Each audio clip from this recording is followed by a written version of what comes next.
Youthviewz. This is Harry Khan here, touching on the hottest topics in politics. I just want to welcome my guests to the show tonight.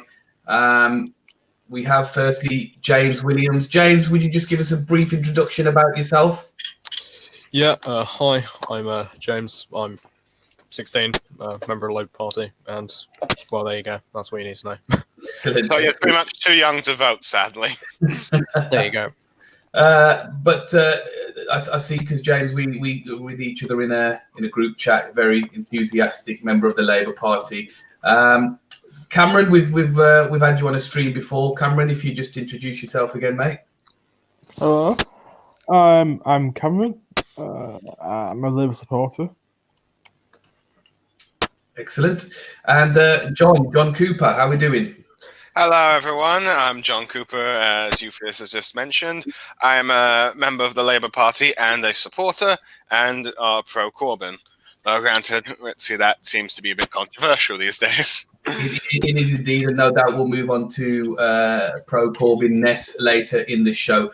So, just to give everybody, all of the viewers, a breakdown of what we're going to be discussing tonight. As we know, around about this time, a little bit earlier than this time, the Twitter world broke and stormed with the news that on the eve of the Labour Party conference, the National Executive Committee, which meets on a regular basis, the Labour National Executive Committee, also known as the NEC, met, where John Landsman, who is the chair of the quite youthful wing of Momentum, himself tabled a motion, a very extremely controversial motion, to basically destroy the position or remove the position of a deputy leader.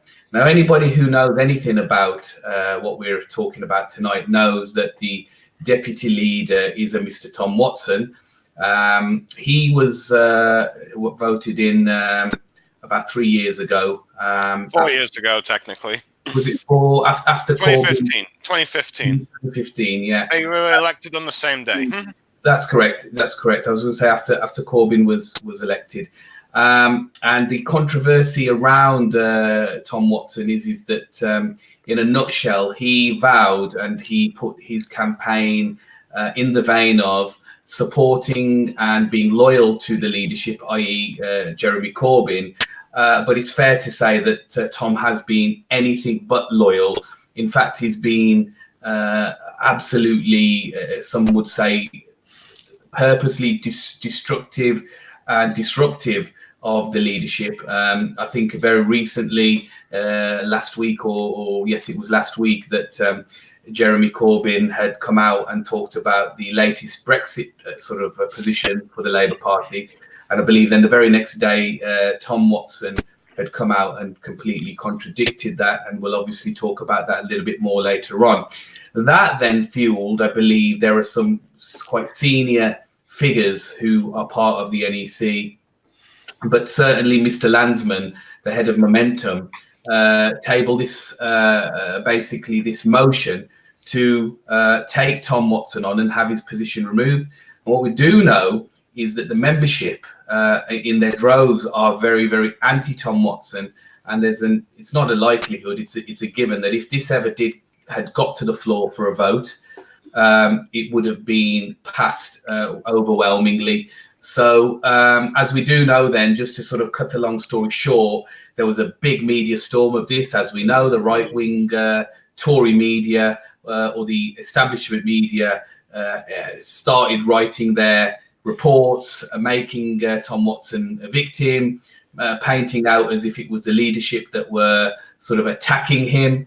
And by the morning, and there was already rumours of this the night before, Corbyn had then got involved and appeared to have sort of steered the ship back in the direction, bringing everybody together and basically, in effect, crushing this motion and putting an end to that, where I believe there was then a compromise of the words that we used that, yes, we won't destroy this position and we'll remove that motion, But what we will do is that we will review the position of the deputy leader, and like I say, later on we'll have the conversations about that.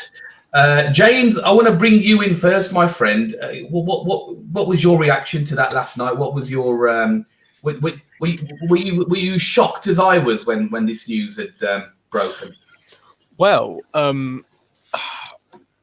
basically, when I saw that it was being attempted, as it were, Yeah. I was very hopeful.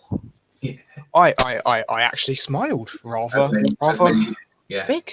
It's very big. I was actually quite surprised that it was blocked, to be completely honest. How hated is Tom Watson amongst the membership? Well, what section of the membership is the question? That's a good point. Yeah. I mean, he voted for the Iraq War, like, you know. Typically, the more left wing of the party despise him, whereas basically the section of the party that are essentially Lib Dems in the party like him, right? I think he's disliked quite strongly by the vast majority of the party. I think his own constituencies despise him. James, did you say that you think that he's the majority of the membership like him? No, dislike. Dislike him. Okay. Okay, sorry, that's my bad. No, that's fine. Because what I was going to say is that and you guys certainly helped me with the figures here, but we know that since Jeremy Corbyn became leader of the Labour Party, Cameron, bringing you into this a little bit now in terms of the conversation. Do you know anything about? We do know it was significant, but do you know anything about the numbers in terms of how many members Corbyn sort of attracted to the Labour Party since he became leader? It was a couple 100,000. Yeah, which is large, isn't it? I believe the party went from 200,000 to 600,000 at the time. I've heard those figures as well. So when James is talking about quite a majority of the party, you would say the majority of those members are quite sort of anti Tom Watson, then, wouldn't you? Probably, yeah. Yeah. John, I know that in our Twitter group that we're all part of, Yeah.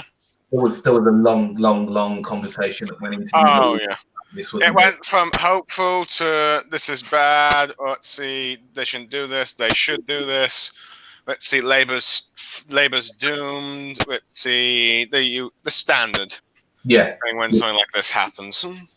But there was something, wasn't there, about the timing of this which was significant, which worried a lot of men. I mean, I think I would absolutely agree with James. I mean, even myself, I called my father, I called a couple of family members and said, Tom Watson's about to lose his job. Watch the news. And there was nothing on the mainstream news at that point, but there was a lot on the sort of Twitter. But I mean, although I was sort of silently quite pleased about this, I must admit that I had worries about the effect that this could have on the party at the time, i.e. conference just about to start. Would you say, John, that you were in the same vein or different to that? I was 50-50. On one hand, I want Tom Watson go. On the other hand, I don't want the sort of civil war going on at the time when we need to try and beat the Tories. And unfortunately, that seems to have affected. Let's see, I'm not sure. I'm pretty sure you stole the latest poll. Let's see, granted, I don't think the Tories are as high as the poll says with the opinion one, where the Tories are on 37% and Labour were on 25% last time, have now lost 3 points, are now on 22%. So if the polling is correct, let's see, we'll probably end up in a, let's see, similar position to 1983, or probably a bit worse due to the fact that Scotland is no longer supporting Labour. So let's see, and they're all SNP, so Labour probably might end up losing more seats due to that than they did in 1983 from the looks of it. Granted, I don't think the Tories are that high up in the polls, but I still think that at the moment they probably are have a bit of a strong lead at the moment. Yeah. Cameron, I want to ask you this because I know that you're from up north, where many sort of millions of Labour voters and potential Labour voters live. How is, I mean, Tom Watson's actually from quite near my neck of the woods. He's from the West Midlands. How is Tom Watson perceived up north? Not very well. To be fair, most Labour MPs are seen quite negatively. I Yeah. mean, they Particularly only. Watson. True. Sorry to interrupt you, Cam. Go ahead. Local Labour activists in the area Yeah. hate Watson. They want him out. They Yeah. see him undermine the party. They see him putting the party into dispute. Generally, it's disliked. There's a section of the Labour Party that everyone glosses over, but they do like Tom Watson. It's the centre-left pro-EU section of the Labour Party. People ideologically, similar to someone like Clive Lewis, they're actually quite receiving to Watson. Yeah. There's Yeah. something to take into account. You think on this issue, it's complicated, isn't it? Because we have the absolute disliking of his actions, but then we have this kind of middle ground of, well, actually, we want him out, but how do we want him out? You know, there was a lot of argument, there was a lot of debate about whether this was democratic or not. I do remember. Don't quote me on. It was one of the Sky News journalists. I want to say Sam Coates, if I remember correctly, or it might have been Beth Rigby. But what they said in one of the tweets is that Tom Watson, certainly in particular from the likes of John Landsman and Len McCluskey, the Unite head of Unite Union, hate Tom Watson, and I quote this: hate Tom Watson more than they hate the Tories. So what was that last bit? I said that the Sky News, one of the Sky News correspondents, I believe it may have been Beth Rigby, quoted and said that the likes of Len McCluskey and Landsman hate Tom Watson more than they hate the Tories. Well, let's see. To be fair, though, let's see, in many ways, that does sometimes tend to happen among Labour, the two sides of Labour. Sometimes they absolutely despise the other. I mean, just look at the Blairite wing. Some of them would rather lose to the Tories than have Corbyn win.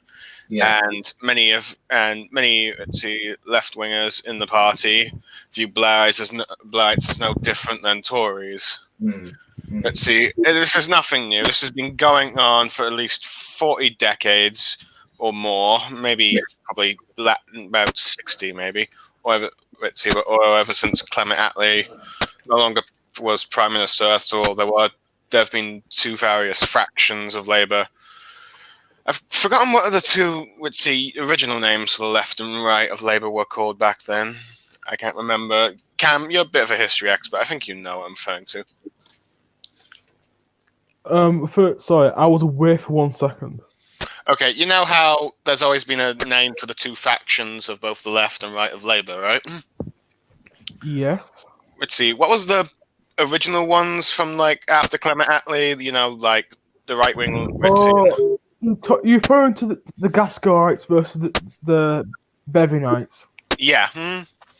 But Gaskell, in modern standards, will probably be as left wing as Corbyn. The centre of the Labour Party, the political centre, was in a very much different position. Oh yeah. But the term was Bevynites versus Gaskellites. Oh yeah. Unfortunately, due to the era of Thatcher, the country moved so to the right that so did many of the Labour MPs. Yeah.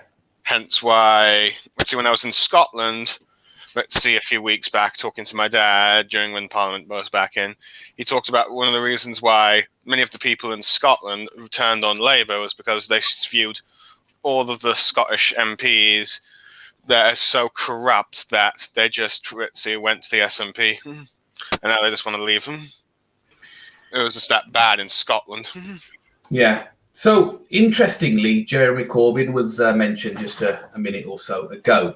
And we learned just from the sort of rumours on Twitter that Jeremy Corbyn didn't stick around for that whole NEC meeting last night. And obviously, it's been reported that Tom Watson wasn't even there himself. So all of this was happening with their leave. But then it looks like Jeremy is then... He's got two choices, really, there. He can follow his heart, because we all know that in his heart of hearts, he probably is silently the same as us, pleased with the attack on Watson. But he has to make sensible decisions, and he has to, as he has been from day one. It's unfortunate that it hasn't been reciprocated from the right side of the party, but he's attempted again to keep everybody together. And James, want to bring you back in again. I know we haven't heard from you in a few minutes, but Jeremy Corbyn then is the compromising figure here, then, isn't he? Because he almost seems to sort of scrap the this attack and sort of say, right, now what we will do is we'll look at this as a review of the deputy leader position. And just a little bit before we went on live, sort of on air, we discussed this a little bit, didn't we? And I said, well, James, what actually does this mean? Does it mean a leadership election? A deputy leadership election?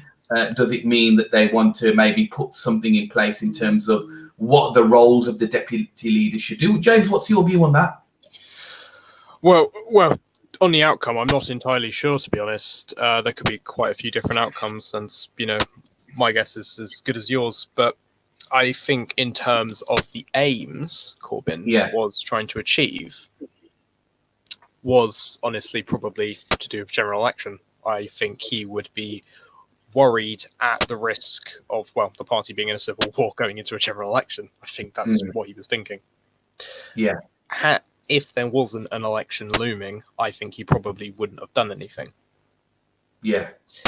I think he'd let it go ahead, actually. That's an interesting point, James. That is an interesting point. Had this been out, no general election on the horizon, would he have played that silent card? Oh, look, it's not me, it's John Landsman. He can put whatever emotion he wants to. That's an interesting point. Yeah, I think that would have probably happened. Apparently, let's see, this is interesting. Apparently, Mr. Fielding, James Fielding in our Bullet Club, has posted an article, the next headline for the Sunday Times, and apparently, let's see, Jeremy Corbyn's senior aide, Andrew Fisher, who wrote the party's last manifesto, has lost faith in the leadership and quit. Read all about Labour's class war in the Sunday Times tomorrow. Let's see. I'm not sure if you see it. I'm not sure. So let me just try and share the screen of it. Let's see. Oops, wrong one. Yeah, I mean, I'm not sure it won't come up on this stream as such, but we'll certainly have a look at that. But I mean, interesting enough, and it's a relevant point, John, that you've made there in terms of who has. Oh yeah, you've shared it. Yeah, that's brilliant. That is. I didn't even know you could do that. Yeah. So that's your. Yeah. That's the article that you're talking about. Yeah. Yeah. Apparently, it's been quoted as lost faith that they have to succeed. Let's see, the leadership's team, their lack of professionalism, competence, and human decency. So he was sick of their blizzard of lies and excuses. He also claimed that the eons of the party a dig at Samuel Mine, Corbyn's senior aide, who educated at Windsor and Oxford, said Fisher's department promoted Corbyn to confront Merlin in his office last Monday. Fisher's departure comes amid claims that Labour leader might resign because he feels under incredible pressure. So it's not looking good. Let's see.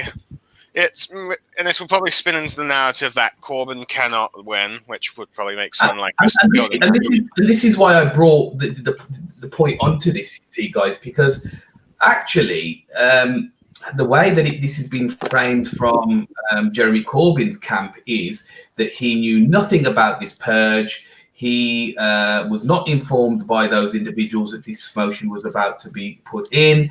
And I, I'm inclined to believe that, if I'm honest with you, because actually then, with the damage that it has caused or it potentially would have caused, and then the fact that he's almost not backed it and said, well, no, that's not what we're going to do. There's a lot of collateral in this, isn't there? I mean, there's a lot of damage that it could have done. Where I mean, I'll open this up to anybody. Where do you think Corbyn knew this was coming, or he genuinely, this was a surprise to him as it was to the rest of us? From what I heard, I don't think he saw it coming. And from what I understand, while Tom Watson was eating at a Chinese restaurant, he was playing, I think, a video game with a 14-year-old or something. I'm not sure if it's some sort of charity thing. Yeah. Anyway, but by the way, a new YouGov poll has come in with the Conservatives -2 on now 30%, Labour up 2 to 23, Lib Dems -1 and 22. So the headline is slightly outdated, but it's still going to put in the narrative that Corbyn can't win. Though granted, I think only the converted and from the Times would probably believe it, but still. May I make a point about it a moment? Go on. Don't take the polls.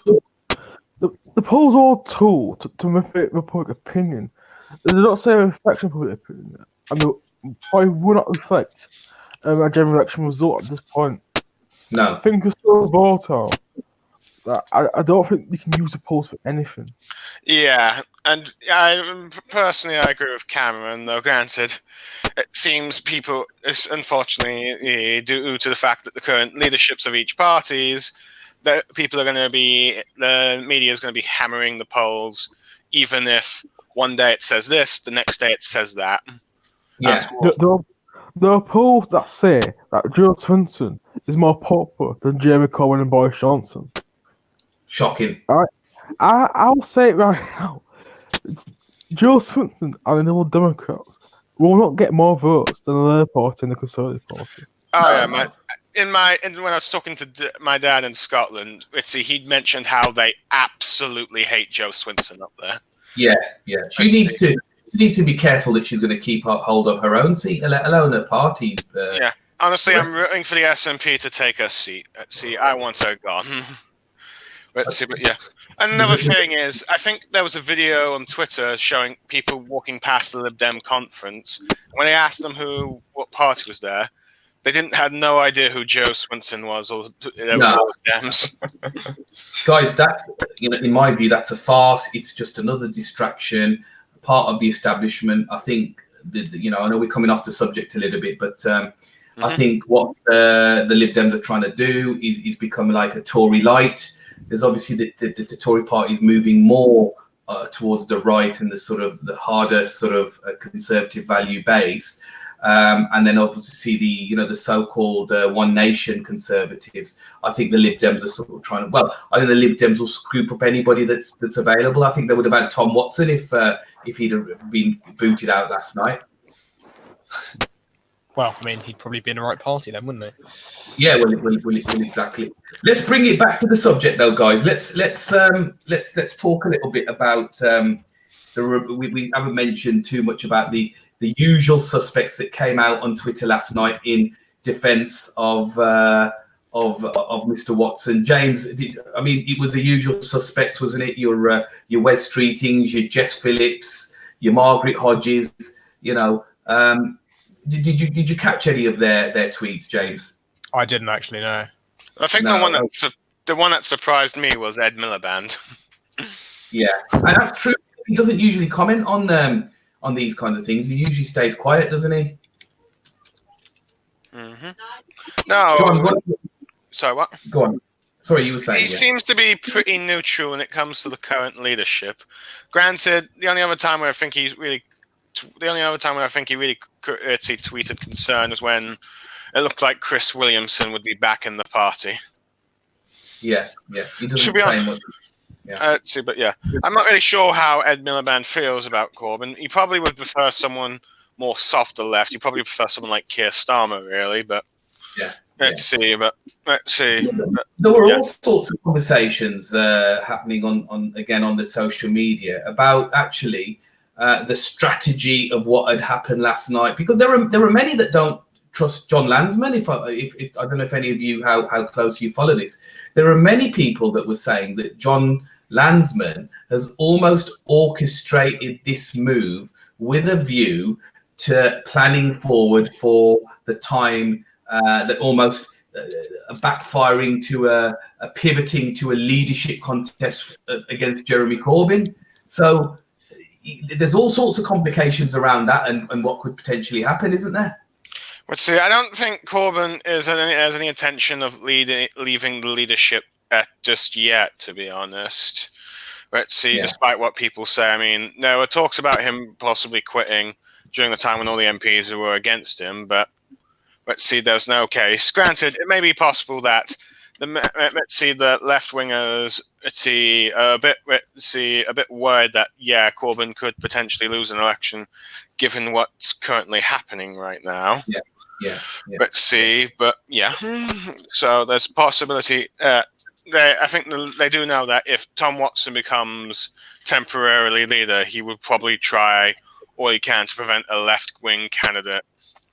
Let's see, from getting on the ballot. Let's see, because it'll be similar to the times of the early, the Kinnock-Blair New Labour days, where they did all they could to keep the left out from any top positions. I mean, one of the best examples when they tried to prevent King Livingstone from becoming London mayor, but so he ended up going as an independent and ended up winning it anyway, which to Blair was a bit of a humiliation. So he let him become Labour next time, because to not suffer a similar humiliation. Granted, something like that. After all, I think the last time some of the MPs only let Corbyn in just because the debate was getting a bit dull. They needed something else they needed something to make the debate more interesting, and they've just thought that they could easily crush Corbyn, but they were in for a bit of a shock. Totally. I mean, look, if anything, Corbyn, love him or hate him, he gets people talking, and he's one thing that you've got to give him is the conversation about austerity, poverty, and the values that the Labour Party originally stood for. He's brought them into the societal conversations. There's absolutely no doubt about it. He's made the Labour Party current. Now, yes, they say all news is good news, even the bad news, and all of this business about anti-Semitism and all the stuff that has hit the party in the last sort of couple of years. Labour Party are part of the conversation now, regardless of, I know we talked about the polls earlier, but one thing about the Labour parties, they can run a bloody general election campaign, can't they, James? Yeah, very well. And have you yourself partook in any sort of a campaigning, James, as a member of the Labour Party? No, I haven't. I feel a bit guilty for that. I bet you're looking forward to a general election. Oh yeah, that'd be wonderful. That'd be brilliant. Yeah, and that's really what I want to move on to now. Well, there's two things I want to sort of talk about before I move on to that point. I want to get anyone's view on this. Is that had they succeeded today in purging Tom Watson, right? Let's just say that motion had gone ahead. Let's just say Corbyn had stayed silent and look, nothing to see here, and they've gone ahead and removed that the deputy leader position. What would be the state of the Labour Party tonight? What would have happened? Would there have been mass walkouts? What would have happened, guys? Well, I think there'd probably be a civil war, but go on, Cam. Go on, Cam, you're saying. I would say that the membership wouldn't get a vote on that idea. Yes, I remember the membership voted for Tom Watson. Yeah. Granted, and I think. Why Go on. Sorry. Why should he go without the consent of the membership on this one?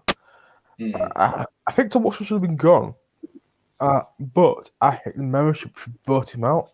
I think what the motion should have been is triggering a deputy leadership election and get someone from the left of the party, there's not many people who do it, but someone who challenged Watson. That's The what problem with somebody that, like Cam, someone, that's go on, that's go on. what should happen.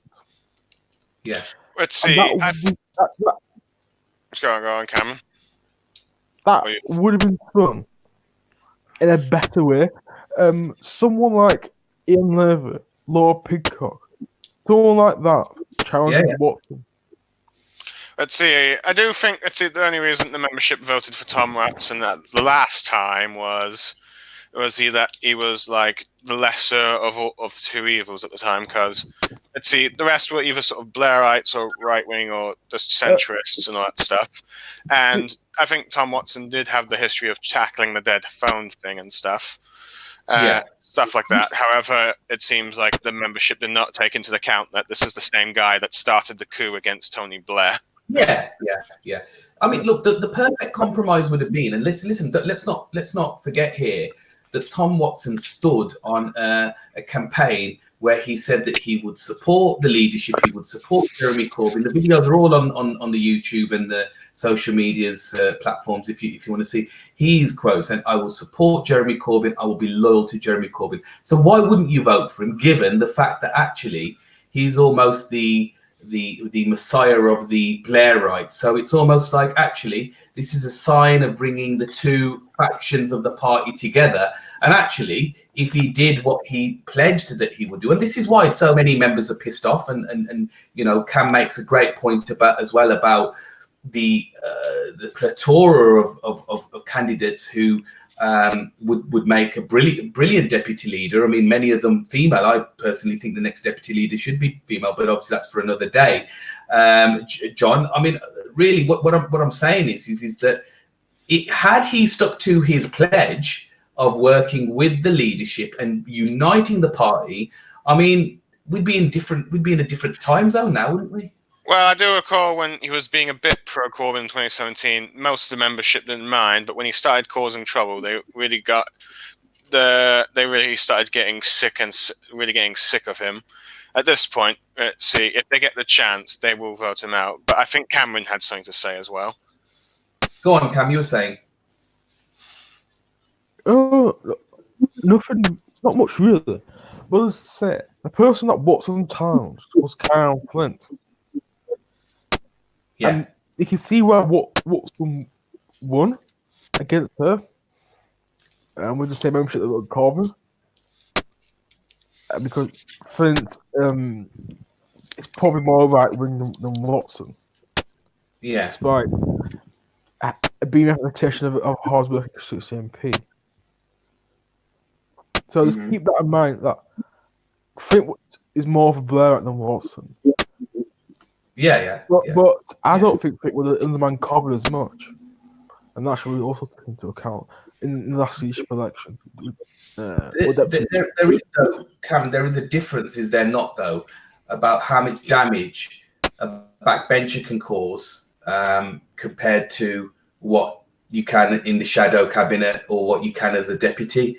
And I think, you know, we talked about this in the beginning of the show, that when you have, and I don't know where you guys all sit on this. I know we probably differ in opinion, but I actually think that Corbyn staying neutral in any second referendum is probably a good position, because the ambiguity leaves the choice open, as he says, for the people to decide which way they want to vote, right? And then for this guy to come on the TV the next day and not just sort of honestly say, you know, guys, that's the position of the party, but, you know, maybe we should have, you know what I mean? It's an absolute, it's almost as if there's two parties here, isn't there? Yeah, but this has always been the thing with Labour. It's been like this broad church, but I think it's been clear as time has gone on that the two sides of the broad church just cannot stand each other. Well, is it a broad church, John, or are there two churches here, or are there three churches here? You know. Let's see. There seems to be a section. There seems, from what, let's see, depending on who you ask, there might be the Blairites, the soft left, and the left. Granted, I think depending on the journalist, they might refer to left as hard left, but Let's see, but yeah. And also, guys, what we have is as well, just picking up on Cam's point from earlier, is that in order to, and I think this is where I'm alluding to, I think this is probably what was probably more of a sensible approach than what Lance Wedded come up with last night, is actually the very archaic rules that basically, is it, John, you may correct me on this if I'm wrong, is it 20% of the, at least 20% of the parliamentary party need to bring a motion forward for a re-election? Yeah, because there was like rumours that there were MPs that if the motion against Tom Watson happened, about 39 MPs would try to trigger another leadership contest against Corbyn, and they need about 50 MPs to do it. Let's see whether or not. Let's see. It's very possible that if it did happen, there would have been another leadership challenge. I'm not. Maybe. I'm not sure if it'll be 172 like last time. I'm not sure. I know many of the MPs still want to get rid of Corbyn and get someone more to their favour, but let's see. But but at the moment, it's a bit of a problematic, especially when face at the left. Even though it's in charge of the party, it's still just a tiny faction of the Parliament section, which let's see, and due to the fact that they needed some votes from nominations from other wings of the party for Corbyn last time. What it is Tom Watson knows that 20% of the party are not going to trigger a leadership election for the deputy leader position, right? Yeah. Which basically concretes his position there.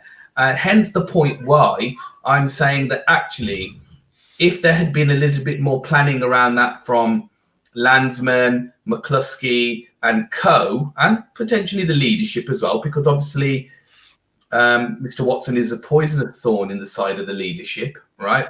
What they should have done, in my view, is they should have basically brought a motion forward to change those rules, which would make it easier to trigger a deputy leader election, right? Yeah. So that it wouldn't be just the parliamentary party deciding, or a certain percentage of them deciding when this can happen, but relax that process so that actually the membership, it would be more democratized, because the membership, if there was a certain amount of the membership that wasn't happy with the deputy leadership, or the leadership for that matter, or Mr. Corbyn's position, right?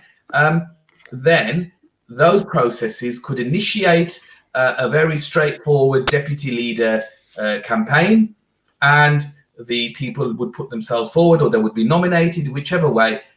That's the way of getting rid of Tom Watson, because we do know, as we talked about earlier, James said it, that is a very disliked individual amongst the membership, and there's a good chance he'd be voted out. I'd probably agree. That should have been what they did. There seems to be like a bit of a rushed thing.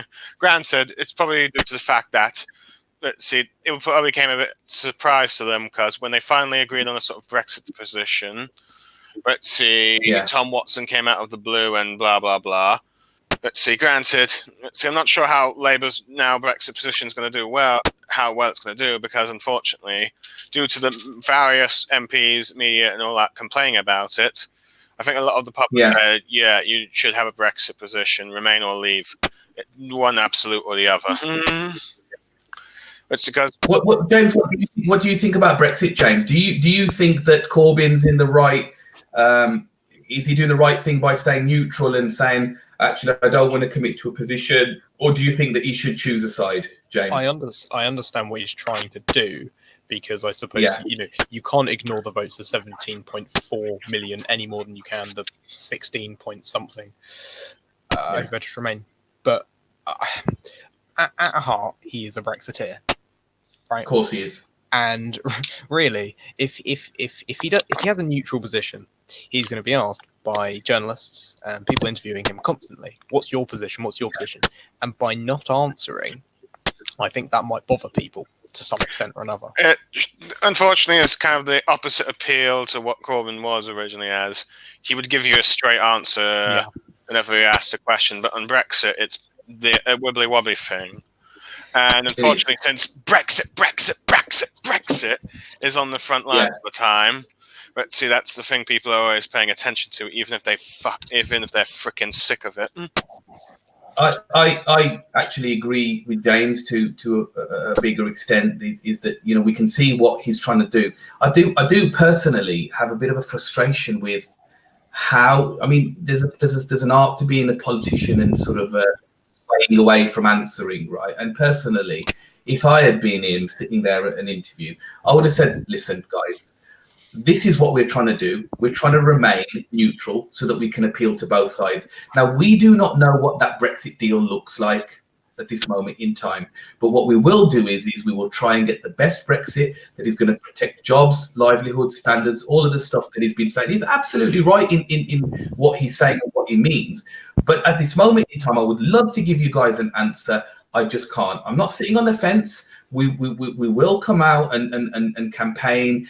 But I'm giving my party at this moment in time a free run, letting them represent their constituents. So if they've got Remain constituents and they want to, be a pro-Remain, but at the same time give the public or the society, whatever you want to call it, a chance to vote on a credible Brexit deal, which we don't know what's going to look like at this moment in time, but the opportunity to remain if they've changed their minds or whatever. And I just think that he hadn't necessarily in some of these interviews that I'd seen, the particular one with ITV, I think the chap who was interviewing him was a little bit rogue in his interviewing. He just kept interrupting him, and that doesn't help either, But I do think Jeremy maybe could have handled it a little bit better with a little bit kind of, look, I will give you a bit more answers, but we don't know what that deal's going to look like. Mm-hmm. What do you think? So was that last bit there? Let's see. What I'm saying is that I think that he rather than sort of not answering, he can think of a little bit more smart political answers. That's what I'm trying to say. I think that might help. Let's see. Granted, I wish originally he said back when before they went all people's vote and stuff, were saying, I wish he kind of said we're leaving the EU.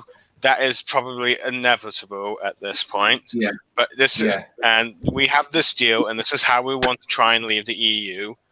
Let's see. Yeah. Try and help us if we're not, all that stuff. Otherwise, we may end up with whatever Theresa May does, or let's see, or we might end up having someone like Boris, which ended up happening. But let's see. But I think one of the biggest problems with Corbyn is just the fact that Theresa May was so ambiguous on Brexit until her deal came out. Let's see, the public just don't trust anyone that just goes ambiguous and stuff. Yeah. I understand. Look, the public's polarized and they want a clear position, but it just is what it is. Guys, finally, before we wrap up, Cameron, I want to start with you. I'm going to ask everybody this question before we wrap up. This was the major sort of reason I wanted to pull this stream together to get everybody's view. Cameron, starting with you, my friend. It looks like Tom Watson survives another day. He lives another day. It looks like Jeremy Corbyn has saved his bacon, and that he'll be likely to see us into the general election within his position.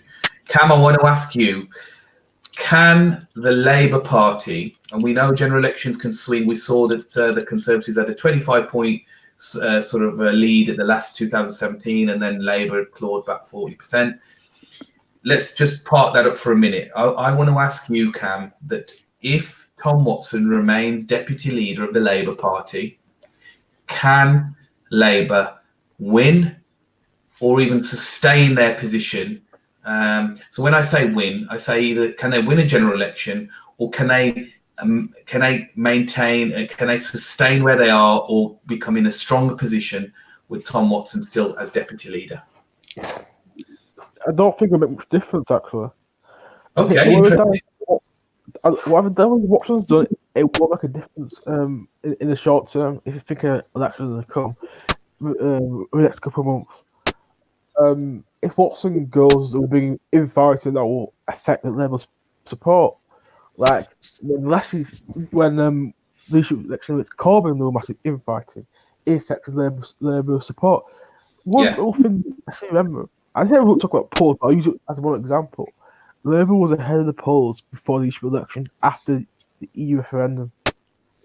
That's one point that no one talks about. Yeah.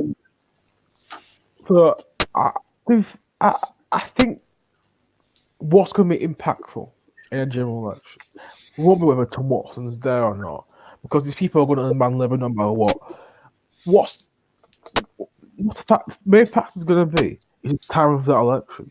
If that election after I know they'll Brexit, that might get some interesting results because Leavers were more receptive to voting Labour, I suspect, or if there's no extension where people are more polarised on Brexit and when the election just about Brexit.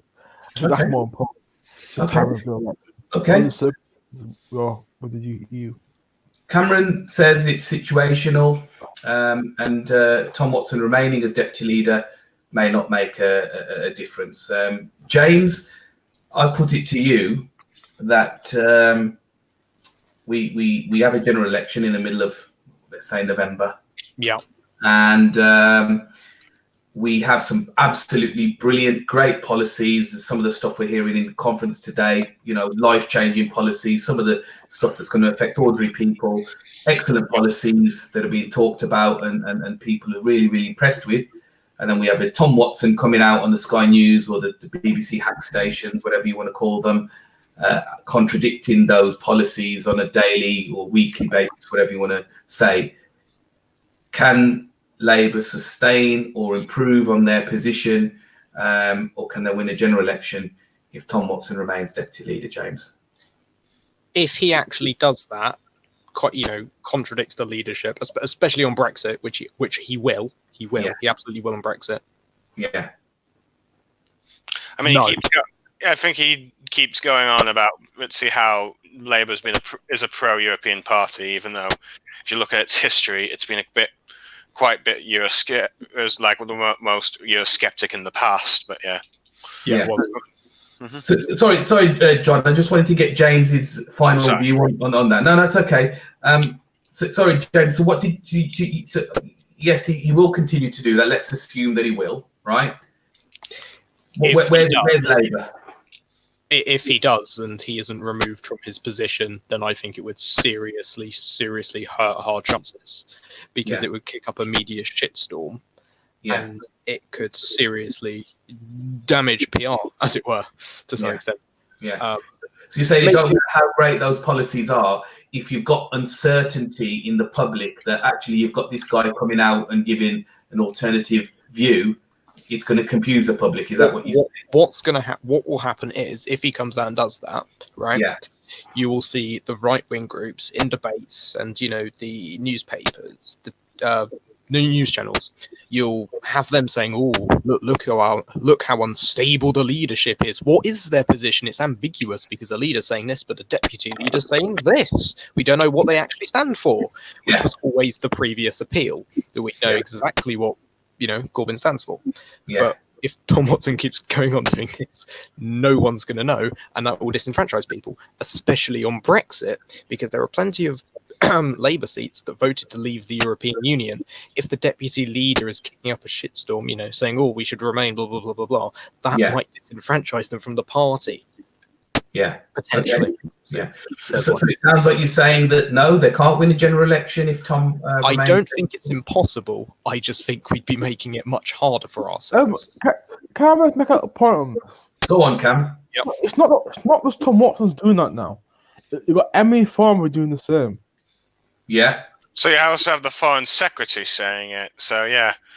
But see, and I think John McDonnell has said that he's probably going to campaign for Remain regardless of Labour's Brexit stance, which... But you know, John, this is what I love about John McDonnell, because he's got a way of saying it. He's got this aura of still supportiveness of Jeremy in his interviews, right? Yeah. But you see, this is the difference. I don't know if you guys saw Thornbury on Question Time a couple of weeks ago. Did anybody see that? Yeah, I think so. It was absolutely car crash, because I think how it should have been framed. I'm glad actually Cam's made this point. Is she should have said, look, this is what our party's view is. Our leader is giving us a free vote on this and a free chance to campaign for either a credible Leave deal or Remain. Personally, I would wish to Remain, but we have to find a middle ground of respecting Remain and Leave, and hence why, actually, if the people did vote for a credible Leave deal with a closer relationship to Europe, I would absolutely respect that result of the referendum, right? Now, it sounds very different, doesn't it, guys, to, yeah, I want to leave and I would campaign. I want to Remain and I will campaign for Remain. Did you see where I'm coming from? Yeah, I do believe that would have done well, because I do think there is a section of the part, let's see, because I think there is a bit of a majority for people that would accept a soft deal Brexit of sorts. Granted, you'd probably still have the likes of Nigel Farage, let's see, complaining about the no deal thing. Now, funny enough, I think I saw an article on LBC that he actually agreed with Corbyn's position on the Prime Minister staying neutral, let's see, doing a referendum such as this. I think if Cameron did that back in 2016, he might have still had his job. Yeah, potentially. So let's bring that a little bit back to sort of the final question. So we have Cameron saying that, look, it depends on the situation. I don't think Tom remaining as deputy leader or not doesn't make much of a difference. We've got James saying that actually, how I understand James is that, actually, I think it could be quite damaging, but let's wait and see. I think there's a bit of middle ground in there, because I think what's happened this weekend may change how Tom comes out at the other end of this in terms of what they talk about behind the scenes. Finally, John, to you, I again put this to you that let's say that nothing is resolved here. Watson comes out sort of firing on all cylinders, as he has been, as he probably will do. Labour, you yourself, John, quoted the polls. They don't look great for Labour at this moment in time. They've lost a few points. Obviously, this isn't going to help that, and I would imagine some of those polls are pre-this, so this is going to probably damage those polls, right? Although we don't give too much importance to polls. What is your view, in your heart of hearts, John? Can Labour win or sustain or better their position in a general election if Tom Watson remains deputy leader? I think they can win an election, but I'm not sure if they can win a majority, because it seems like the three most likely outcomes are Tory majority, probably a small one. I don't think they're going to get a landslide. I don't think the public wants to give any of the two parties a landslide after Margaret Thatcher and Tony Blair, just so that come the next election, they can vote them out quicker and all that stuff. Let's see, I think it'd be a similar majority to, let's see, to the 2015 election, though perhaps with a more opposition with, let's see, Lib Dems on 30 or something. Let's see, SNP on 50. But John, what I'm trying to get at here is would that lack of majority in any way be down to Tom Watson's recklessness and contradictory position? Yes, I think that's what I'm trying to get at here. Yes, I think due to Labour infighting, they have made it very. While I still think they could win an election, I think they've made it very hard to win a majority. The only way I can see Labour winning a majority is if the vote between the Tories and the Brexit Party split. Yeah. I can hear Cameron agreeing there. Okay, no, listen. There's some great optimism there, guys, and I'm really glad that we did this, because I think we need to remain. A week in politics is a very long time, but it can also be short. Yeah. About a week or two ago, we thought Boris Johnson is finished, and now we're back to Corbyn is finished. And you know what? When this week is over, we have the Supreme Court ruling early next week, and this could all be a storm behind us, couldn't it? Possibly, yeah. Yeah. But we also have to see what Boris Johnson does in his conference. Yeah. I don't think the mainstream media outlets are also very forgetting, or also are they, with regards to Labour sort of negative points? So let's see. Look, my view, guys, is just finally sort of to finish up in where I think this could go, is I absolutely agree and share your optimism. I think Labour have got some excellent policies. I think I was watching the news a few days before and looking at what we're doing with the Green Deal and the sort of environmental side of things. I think there's a lot of young people in sort of your sort of generations of the future that are sort of chomping at the bit to sort of put a Labour government in to power. But I do worry about Tom Watson, and I think that the leadership are in a really interesting crossroads at the moment, and a really pivotal crossroads, because I think this half purge, the opportunity should now be used to sort of sit down and say, we have saved your ass here. You would be finished if it wasn't for us. Now, in response, what we want from you is, we want to talk about your media appearances, and we want your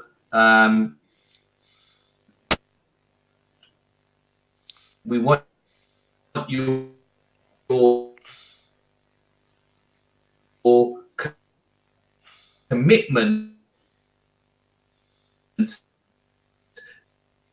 that you will be supporting leadership position in the manner. I won't appear on the telly so much. I'll balance a little bit. I think that will very much help the Labour Party moving forward. That absolutely share the optimism of you that, you know, the talkable grannies to polarised extreme Brexiteers and extreme Remainers. The bit in the middle are made up of people whom actually haven't got the time, the resources, the energy to pay attention to these extreme notions at the moment. And what they want is, they want a better life.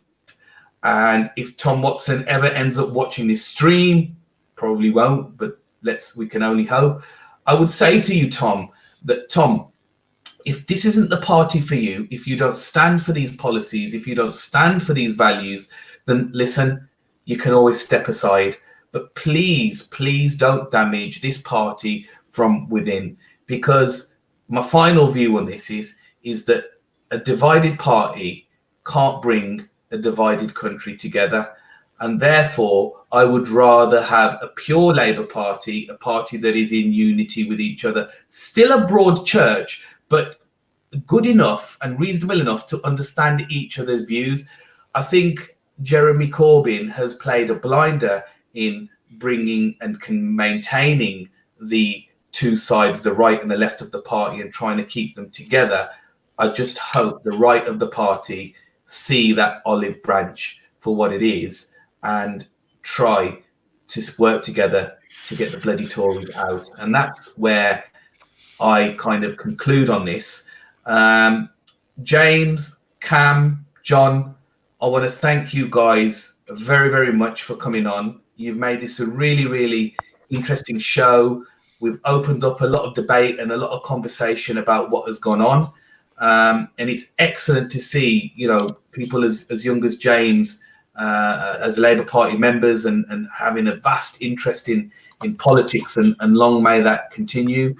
I want to say to anybody who's watching or who will watch this after the live stream, that thank you very much for supporting us and paying attention to us. And we very much hope that you will like our content, you will share it, you will retweet the videos, and help us grow this channel, really, because what we're about is, as we say on the tin, it says on the tin, Youthviewz. We're trying to get as many young people involved in expressing their political views wherever they lie, as long as they're respectful views, as possible on this channel. Guys, I've been Harry Khan. Thank you very much for watching us. We have gone a little bit over the time allocated. I know Cam said that he wanted to do something after 10 o'clock and maybe he's going out on the Raz, who knows. I've been Harry Khan, over and out, guys, and we look forward to streaming with you in the future. Take care. God bless. Bye. See you guys. Bye, guys. Bye. guys, I think that went really well.